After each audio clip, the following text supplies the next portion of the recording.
থেকে ইয়াসমিন আমাদের স্কুলে যে প্রতিষ্ঠাতা তিনজন প্রতিষ্ঠাতা তো এখন জীবিত নেই, তার মধ্যে আমাদের কিভাবে পঙ্গুত্ব বরণ করছে আমরা তার জন্য দোয়া করি। বাকি যে সময়টা হায়াতে থাকে বেঁচে যেতে পারে আমরা সেই কামনা করি। এখন আমাদের আরো দুইজন দাতা আছে, একজন সামাদ মোল্লা সাহেবের সুযোগ্য সন্তান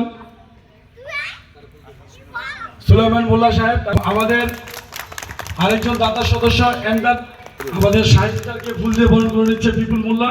পরে মনোরঞ্জন স্যারকে ফুল দিয়ে শুভেচ্ছা জানাচ্ছে সবুজ মল্লিক। মিস স্বপ্না,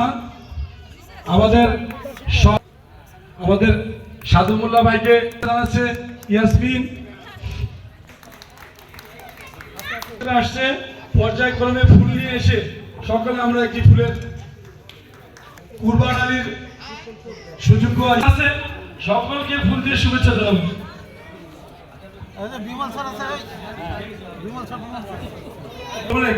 মূল দায়িত্বে সে আছে, অনুষ্ঠানে আহ্বানকে ফুল দিয়ে শুভেচ্ছা জানাবে এবং কুরবান ভাইকে মাঝে। আসলে এই ধরনের একটা প্রোগ্রাম করতে হলে কিছু সময়, শ্রম, অর্থ সবকিছু থাকে। এটা আরেকটু সমন্বয় করলে আমরা আজকে আপনারা ক্ষমাসুলভ দৃষ্টিতে দেখবেন হয়তো আমাদের অনুষ্ঠানটা একটু